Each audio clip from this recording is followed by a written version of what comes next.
Hi everybody, I'm here on the Appalachian Trail. Not doing the whole trail, but came here for sunrise. Really beautiful sunrise, really, I don't know, I got so lucky. As you know, if you've listened to me read you Byrd Baylor, the way to start a day, sunrise is something that's good to not miss. So I decided to read a book that I've wanted to read to you for a long time, and I was just waiting for exactly the right place and time. And I think I found it. I am here near Cat's Rock. Cat Rocks. People call it Cat's Rock, but it's Cat Rocks on the Appalachian Trail. And I found this really special place. I'm not going to tell you exactly where it is, but I'm going to read you this book. And this is coming to us from Liberty Elementary School Title I program, which doesn't say which Liberty. There's probably a lot of Liberty Elementary schools, but for whatever reason they were getting rid of this book.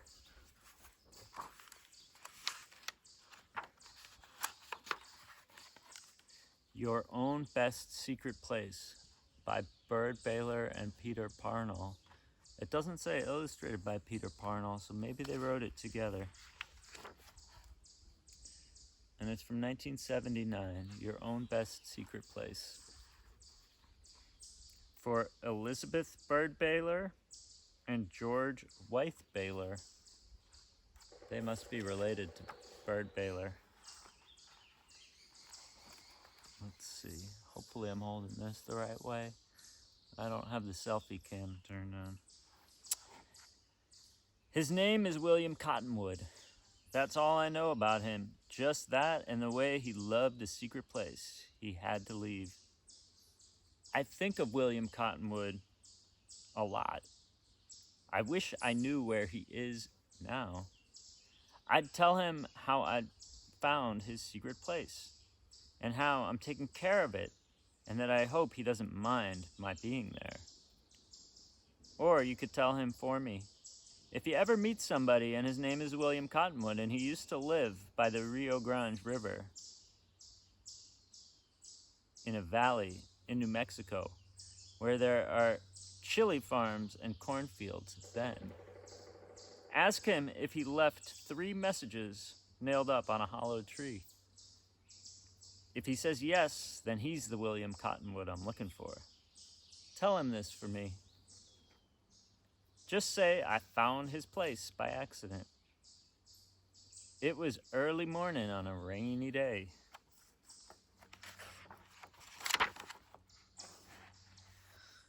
I was on the left side of the river, away from the farms, away from the muddy dirt road.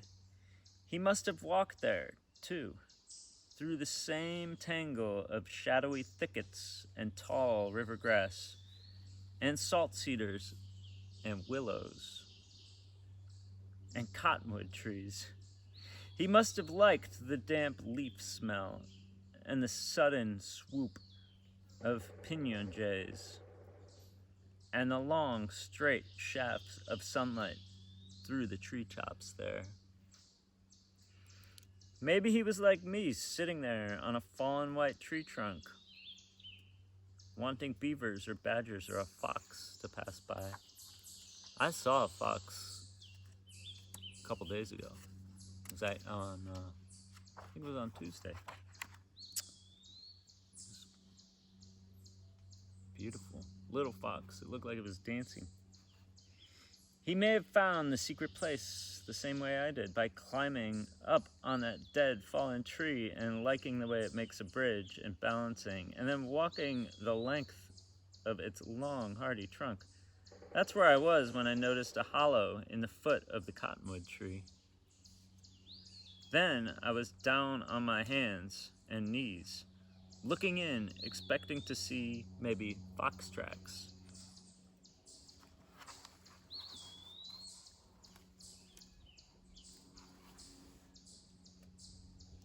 But what I saw was a ragged blue blanket back there in the hole, and next to the blanket, a red coffee can. Let's see, make sure you can see. Oops, the red coffee can. Oh.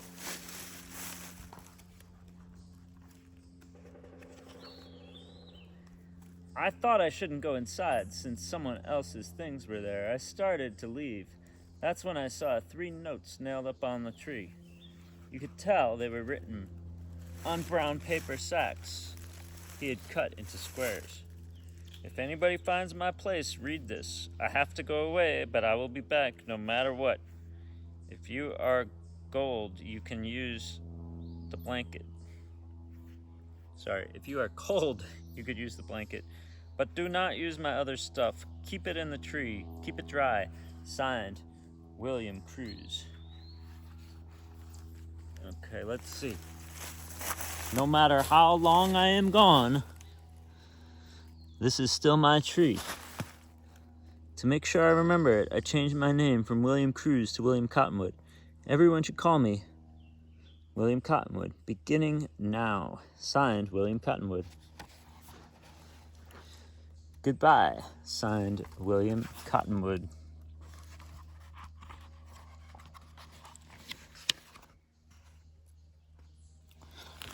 One of the papers was coming loose. I got a rock and nailed it down. Then I crawled into the hole, and pulled the blue blanket around me. I could see a few raindrops hitting the ground, but I stayed where I was, curled up like a fox, cozy and warm, staying out of the rain. I began to understand how William Cottonwood felt there. Then it seemed like we were friends, and maybe he'd want to look at things he had left in the red coffee can. So I did. They were all good things. The stub of a pencil, the knife with 2 blades, a candle burned down almost to the end, a feather I liked, and a picture he'd drawn on a sack. It was a picture of what you see looking out.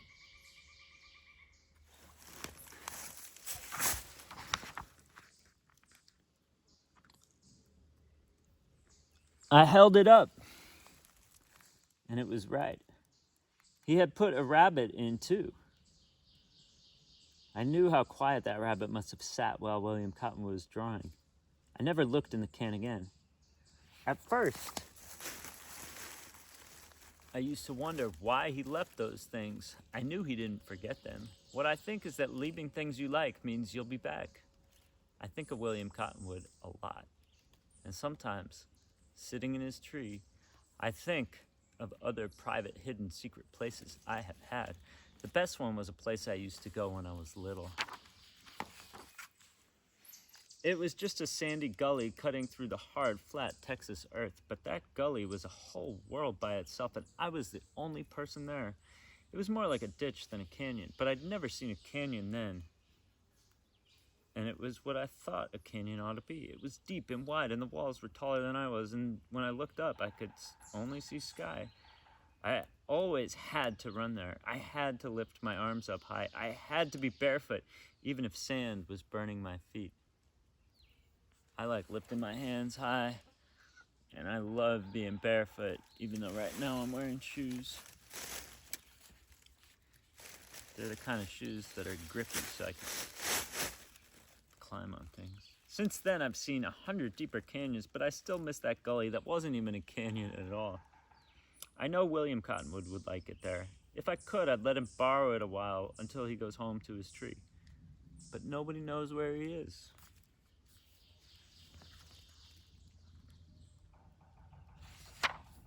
There's a lot of woodpeckers over here. I like woodpeckers. I've told a few people about him.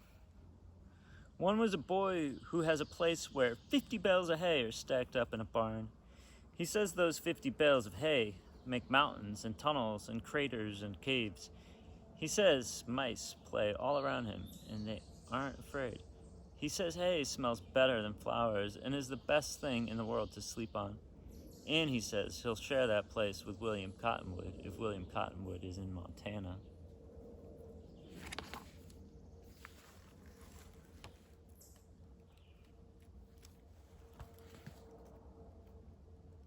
Peter Parnall. Great drawings. I told 2 girls the place they like is a white sand dune. It's out in the open, now not hidden away like secret places usually are. But nobody goes there but them. It's private in a different way.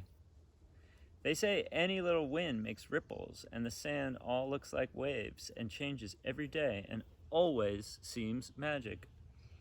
They say they'll share with William Cottonwood their sand dune.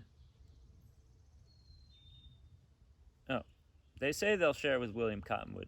Their sand dune is 5 miles down the road from Yuma, Arizona. I like the sand dunes on Long Island, personally, but I've never been to the sand dunes in Yuma, Arizona. I bet I'd like it there. Maybe I'll go find them. I still want to meet Byrd Baylor. Write her a letter. Someone else I knew has a pear tree in Virginia that bends down to the ground. He sleeps there lots of times on summer nights and eats a pear for breakfast. He told me he would look around for William Cottonwood. You can too. Oops. My tower of sun just fell out of my pocket. There's 2 suns. And the real one in Japan, it's 70 meters tall. Really, it's one of the tallest sculptures I've ever seen. There's a 3rd sun, but it's buried underground. Nobody sees it.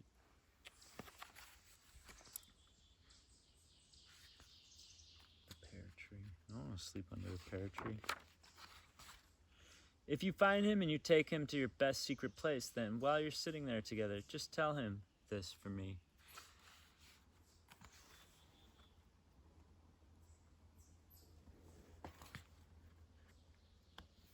Tell him. Say, I keep a list of all the birds and animals I see from where I sit inside his tree, looking out. Say, I've brought another coffee can. I keep the list in it. It's there for him to read when he comes home.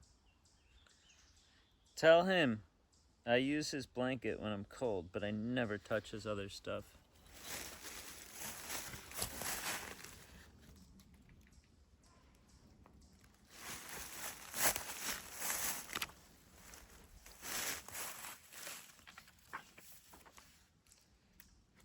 Tell him I think of him a lot. Tell William Cottonwood I'm here. Byrd Baylor and Peter Parnall have collaborated on 3 Caldecott honor books. The Desert is Theirs, Hawk, I'm Your Brother, and The Way to Start a Day. Byrd Baylor lives in the Southwest. Her eloquent lyric prose reflects a philosophy as special and lovely as the land she writes about. For her, it is the spirit, not material things, that is necessary for personal development. Once you make that decision, your whole life opens up and you begin to know what matters and what doesn't. Peter Parnall lives on a farm in Maine with his wife and 2 children. His drawings have been described as stunning, glittering, and breathtaking.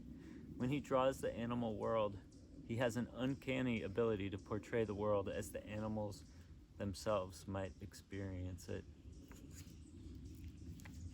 Wow. I was gonna read a poem that I was looking at sunrise too. It's not Byrd Baylor, but it's a guy who just turned 90 years old on May 8th. His name is Gary Snyder. This is a book called Regarding Wave. And there he is with his wife and his son, Kai.